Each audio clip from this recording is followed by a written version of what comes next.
뉴스 속 화제 인물을 직접 만나봅니다. 픽 인터뷰.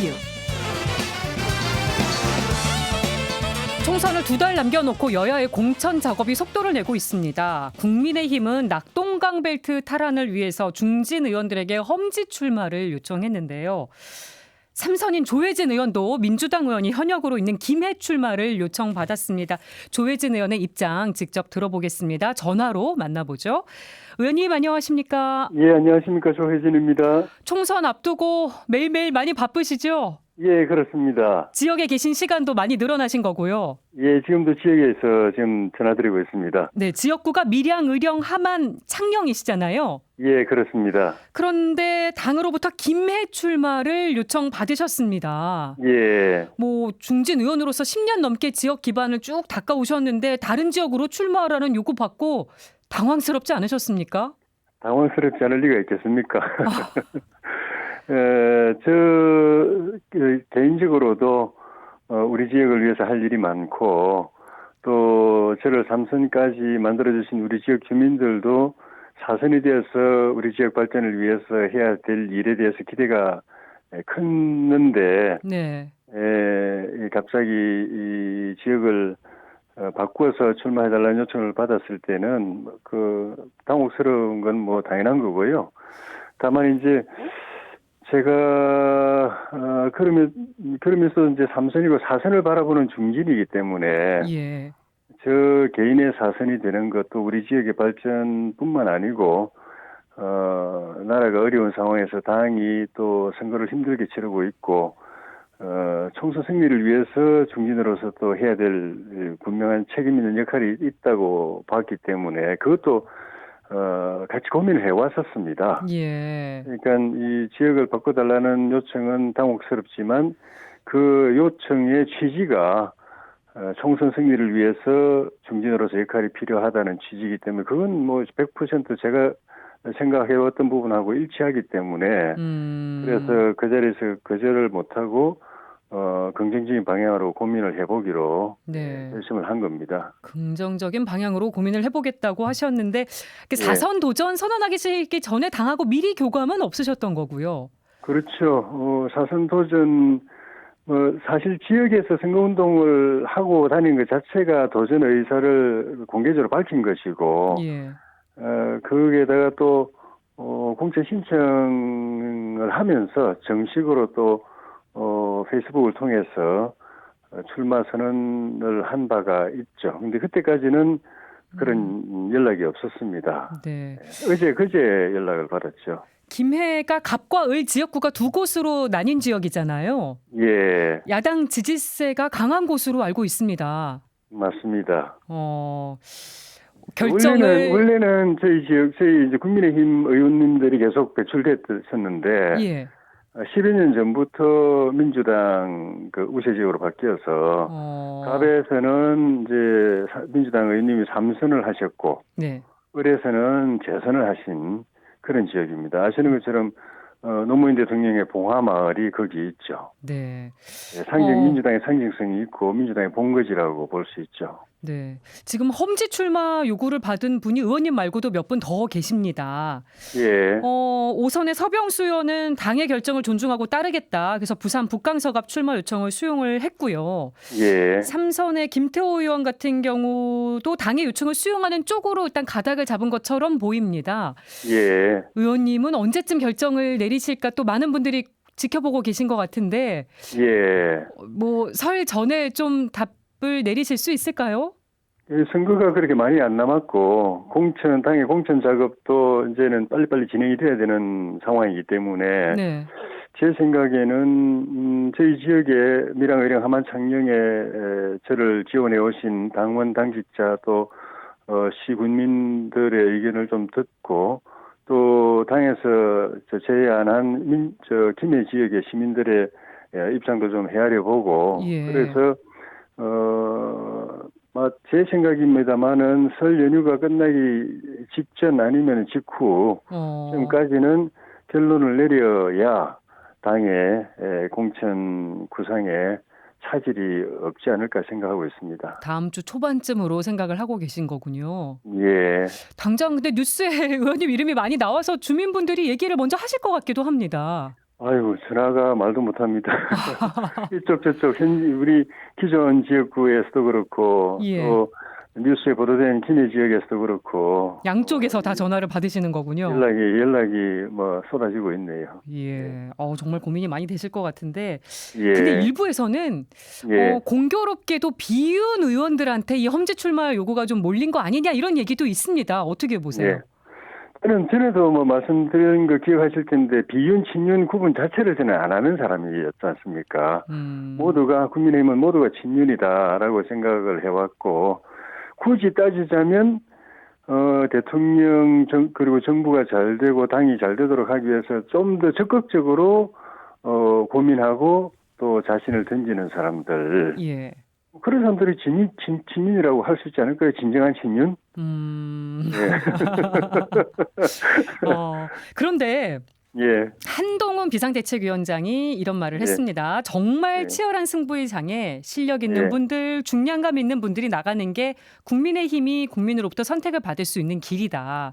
예. 그런데 뭐 일반적으로 친윤으로 분류가 되고 있는 뭐 김기현 예. 전 대표나 이철규 의원, 권성동 의원, 김은혜 전 수석 등은 지금 보면 좀 양지로 공천 신청을 한 거 아니냐 이런 얘기도 나오고 있어서 그런 얘기가 더 나오는 부분도 있는 것 같습니다. 신청을 한 거는 뭐 각자 자유이기 때문에 그렇게 보일 수도 있죠. 저도 양지, 저희 지역이 그렇게 보면 양지지 않습니까?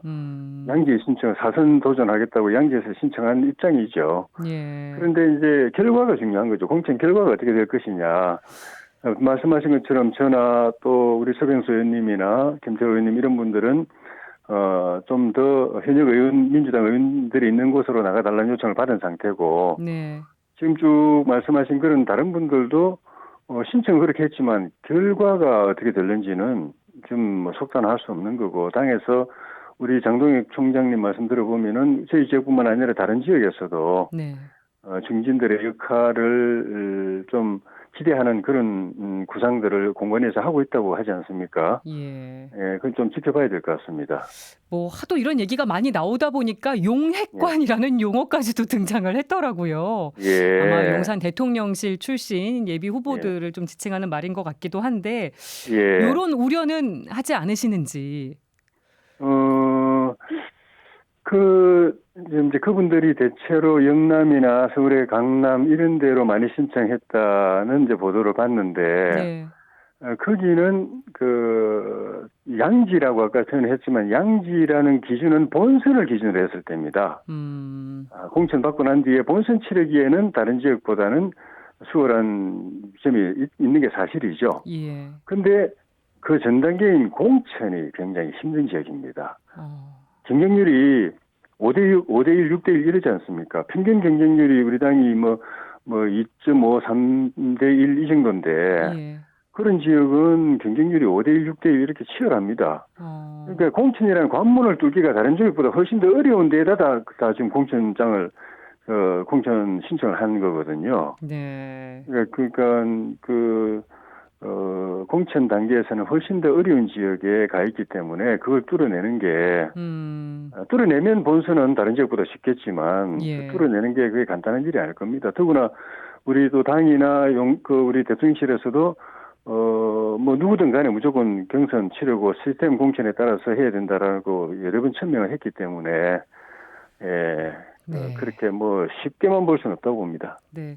선거제 얘기도 좀 해보겠습니다. 더불어민주당이 준연동형 비례대표제를 이제 유지하기로 했습니다. 국민의힘의 주장대로 병립형으로 회귀하지는 않았는데 이 민주당의 결정은 어떻게 보셨습니까? 돌아 또 다시 위성정당으로 간 셈이 돼서 너무나 실망스럽습니다. 아시는 것처럼 4년 전에 우리 당이 반대했는데도 불구하고 민주당이 군소정당들하고 손잡고 정략적으로 기존의 병립형을 부수고 준연동형으로 강행 처리를 했지 않습니까? 예. 그 때문에 위성정당이라는 이런 해괴한 그런 선거 양상이 나오고 국민들로부터 손가락질을 많이 받았죠. 예. 그래서 민주당도 이렇게는 안 되겠다 해서 국회 정개특위에서 저희 당하고 백미평으로 돌아가는 쪽으로 거의 합의를 이루었고 심지어 이재명 대표까지도 그런 쪽으로 기울었는데 결국은 뭐 당 안팎의 압력이나 여러 가지 또 그 이해타산 때문에 기존의 그 전현동형을 고소하기로 결정했는데 그 과정도 오락가락 왔다 갔다 그렇게 한 것도 문제지만 출발이 잘못된 거고 국민들로부터 지탄받은 선거제도를 그대로 유지하기로 한 거는 정말 문제가 많습니다. 근데 민주당에서는 원칙을 지키는 결정을 했다고 하면서 국민의힘이 위성정당을 만드는데 가만히 앉아서 손해를 볼 수는 없었다고 했습니다. 이재명 대표는 칼을 들고 덤비는데 맨주먹으로 싸울 수 없다 이런 말도 했거든요. 어떻게 생각하세요? 아이고 이 대표님 말씀을 들어보면은 정말 아이고 뭐 좀 결례된 말씀이지만은 개변을 너무 많이 하시는 것 같아요. 원칙을 지킨 거는 저희 당이죠. 지난 총선 때 선거법 개정 민주당 일방적으로 할 때부터 우리는 백리평 그대로 가야 된다고 이야기했고 선거 이후에도 백리평으로 돌아가자고 이야기했고 지금도 백리평을 주장하고 있고 일관되게 한 번도 바뀐 적 없이 그대로 가고 있는 당은 우리 당이고 민주당은 자기들 마음대로 선거법 잘 유리하게 뜯어고쳤다가 다시 또 옛날로 돌아가려고 했다가 또 다시 뭐 현재 그대로 고수하는 건데 그게 어떻게 원칙입니까? 오락가락 왔다 갔다 우왕좌왕 그렇게 했던 사람들이 그리고 그 위성정당이라는 게 백리평으로 그대로 두면 위성정당 만들 이유가 없습니다. 그 지난 4년 전에도 연동형을 만들어 가지고 우리 당에게 올 의석을 자기들이 그냥 불법적으로 탈취하려고 하니까 그걸 우리 당 의석을 지켜내기 위해서 우리가 위성정당을 만드는 거지. 네. 지금도 우리 당 위성정당 만들고 싶지 않아요. 그러니까 백리평으로 빨리 돌아가면 위성정당 우리가 만들 필요도 없고 민주당도 만들 필요 없습니다. 어쩔 수 없이 만든 거다. 예, 그러니까 민주당도 그게 정말 옳지 않다고 생각하면 그 위성정당 만들지 말아야죠. 우리도 하여금 위성정당 만들도록 강요해놓고 또 우리가 만드니까 자기들도 또 만들겠다고 하는 그런 민주당이 누구 탓을 합니까? 어쨌든 국민의힘에서는 지금 국민의 미래라는 이름으로 또 위성정당 창당 준비 작업을 사실상 하고 계시더라고요. 예. 근데 이 국민의 미래 지도부를 누가 맡게 될 것인지도 지금 관심이 모아지고 있습니다. 비례대표 공천권 때문에. 어떻게 생각 갖고 계십니까? 그건 당에서 그 고민하고 있는 문제니까 제가 잘은 모르고 또 뭐라고 말하기 좀 조심스럽지만 기본적으로 그 비례정당이든 다른 기존 정당이든 지도부는 국민의 신망을 받을 수 있는 분들이 중요하고 그리고 비례정당 같은 경우에는 공천이 이 당선권 안정권의 공천은 거의 그 당선 확정이나 마찬가지인 거기 때문에 공천이 아주 중요하죠. 그래서 공천을 공정하게 잘할 수 있는 분, 또 비례선거운동을 통해서 국민들로부터 많은 이 지지와 득표를 얻어낼 수 있는 분, 그런 분들이 지도부를 구성했으면 좋을 것 같습니다. 예.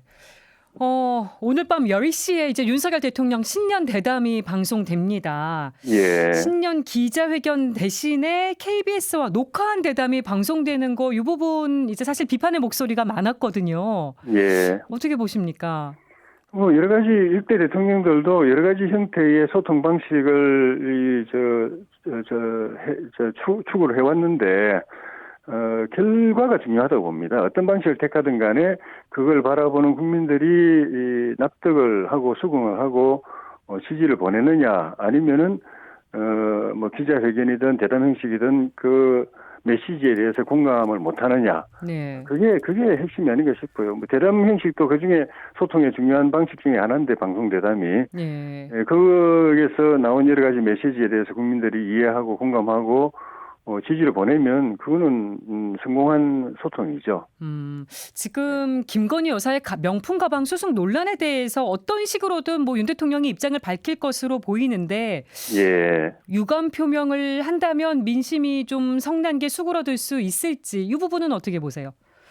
이 문제는 민주당이나 반대 세력이 일방적으로 계속 프레임을 만들어서 이 공격을 해온 측면이 있기 때문에 기왕이면은 국민들이 잘 이해하려면은 그렇게 왜곡된 프레임 이외에 여러 가지 다각적인 측면들을 좀 소상히 설명하는 것도 저는 의미가 있다고 보고 그럼에도 불구하고 또 반대하는 사람들은 끝까지 또 그걸 받아들이지 않고 반대할 것이기 때문에 중요한 거는 중도적인 입장, 중립적인 입장, 객관적인 입장에서 이 좀 상식적으로 바라보는 분들이 이해하고 공감할 수 있는 설명이면은 그거는 뭐 의미가 있다고 봅니다. 네, 상식선 강조를 해주셨고요. 예, 끝으로 이 질문 드리겠습니다. 윤석열 예. 대통령이 소통을 강조하면서 이제 청와대에서 나와서 용산으로 대통령실을 옮겼는데 예, 기자회견을 안 한 지가 오래돼서 이제 불통을 네. 지적하는 목소리가 계속 나오고 있습니다. 네. 대변인 워낙 많이 맡으셨던 터라 이 소통의 중요성 누구보다 잘 알고 계실 텐데요. 예. 이 부분 뭐 꼭 신년 기자회견이 아니더라도 좀 개선이 필요하진 않을지 어떻게 보십니까? 아시는 것처럼 우리 대통령께서 후보 시절 또 당선인 시절 또 대통령 취임하고 나서도 우리나라뿐만 아니라 전 세계 지도자들 어느 지도자들도 시도한 적이 없는 도어 스태핑이라는 거를 파격적으로 시도했다가 생각지 않은 부작용 때문에 많이 좀 힘든 상황이 있었죠. 그 때문에 좀 소통의 방식에 대해서 좀 신중해지고 좀 고심하는 그 시기가 아닌가 하는 생각이 드는데요. 네. 그 대신에 또 현장을 찾아서 국민과 직접 소통하는 거는 또 훨씬 더 많이 또 늘리셔서 그것도 의미가 있다고 생각이 드는데 어쨌든 여러 가지 시도를 통해서 소통의 가장 효율적인 방식을 찾아가고 있다고 봅니다. 대통령실에서. 네. 예. 알겠습니다. 지금까지 국민의힘 조혜진 의원과 얘기 나눠봤습니다. 전화 연결 고맙습니다. 고맙습니다.